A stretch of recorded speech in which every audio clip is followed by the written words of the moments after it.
Hello, I'm Sharyl Attkisson. Welcome to Full Measure.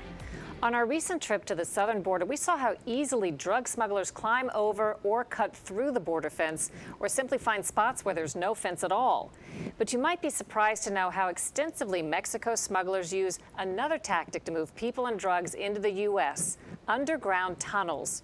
Earlier this month, a tunnel the length of 4 football fields was discovered running from a restaurant in Mexico to a house in Southern California. And that's how we begin this week with tunnel vision. It's nicknamed the James Bond Tunnel, the first known drug tunnel unearthed in the U.S. back in 1990. Federal agents who found it said it was like something out of a Bond movie. At 270 feet long, it was dug near the official border crossing in the town of Douglas, Arizona, part of a drug trafficking network run by Mexican cartel kingpin El Chapo Guzman. In just 7 months, the feds say Guzman used this 5-foot-tall underground passageway to help smuggle 60,000 pounds of cocaine into the U.S. On the Mexican side, there was a hidden switch inside a smuggler's luxury home used to lift a pool table and concrete slab to open the passageway. It was a dangerous job. Border Patrol agent Sergio Martinez. The first tunnel was discovered in 1990 in Douglas, Arizona, and since then they have encountered 183 tunnels within the Tucson sector and in the southern border. Most recently is in Nogales, Arizona, and they have actually created a team. It's called the Nogales Tunnel Team in Nogales, where their daily duties are to go find tunnels. Border Patrol agents use remote-controlled robots to investigate the tunnels. The majority of them, at least 100, have turned up in the town of Nogales, Arizona, some just steps from the border crossing teeming with federal agents. This tunnel on the border town of Naco is one of the longest at more than 900 feet and one of the most recent discoveries. Here in southern Arizona, we're just a few hundred yards from the Mexican border. That's it, the fence over there. And you can see right here in what looks like a shed next to a house, that's where the drug tunnel is. So apparently they were coming in through the shed, parking over here, opening the door, loading up their vehicle, and then pulling the stuff out of the tunnel.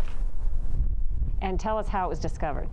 It was discovered by human intelligence. They pulled a vehicle over, and the guy had over 4,000 pounds of contraband in his vehicle, and ended up giving some information up, and they came to the house with a warrant and arrested the other individual living in the house.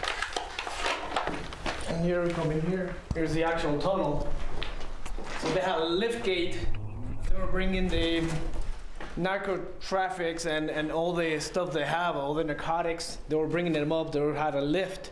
Since they're so heavy, they were just bringing it up straight up.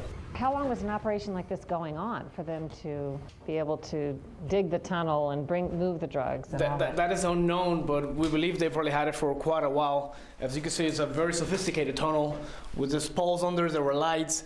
They were using oxygen to go across the border. Yeah, there was a little. Cochise County Sheriff Mark Daniels says the illegal enterprise operated for months in the middle of a residential neighborhood. And they had a guard that watched it on this side who was armed when they took him down. But it's a VIP tunnel. It's very sophisticated down there. What do you mean VIP tunnel? Very important tunnel. The normal person coming across the border to find that better way of life wasn't coming through here. This was your high quality drugs were coming through here, heroin, methamphetamine, and you hate to think, but I think there's a reality touch to it. Whoever could pay a fee, and possibly terrorists coming through here, which scares the heck out of me and should scare everybody when it comes to this tunnel. The opening of this tunnel was only controlled on the Mexico side. The U.S., the folks guarding the tunnel on this side had no control on opening or closing it. You mean it was mechanically shut, sealed, and opened? Yeah. But from Mexico? From Mexico, correct. The effort and the work and the expense to build a tunnel of this magnitude, it shows you how desperate they are to get their product through. So they're literally digging under where Border Patrol and you guys may be walking above ground every day. You know what's disappointing is we promote community policing, both the Border Patrol and us, when it comes to getting in our communities, working, gathering that intel, but nobody reported this. We have trained agents, and we have become more able to discover and use technology to find them.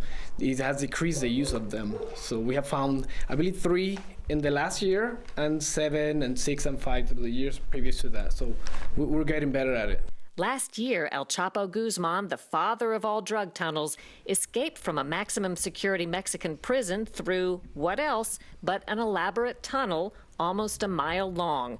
Prison surveillance video shows him making a quick exit. The tunnel was complete with lights, ventilation, and a motorcycle on rails that was likely used to carry out dirt. Guzman was recaptured in January. U.S. officials have noted a similarity between the tunnel Guzman used to escape and that very first one discovered in Douglas, Arizona, back in 1990. They may want to check the floor of his prison cell daily.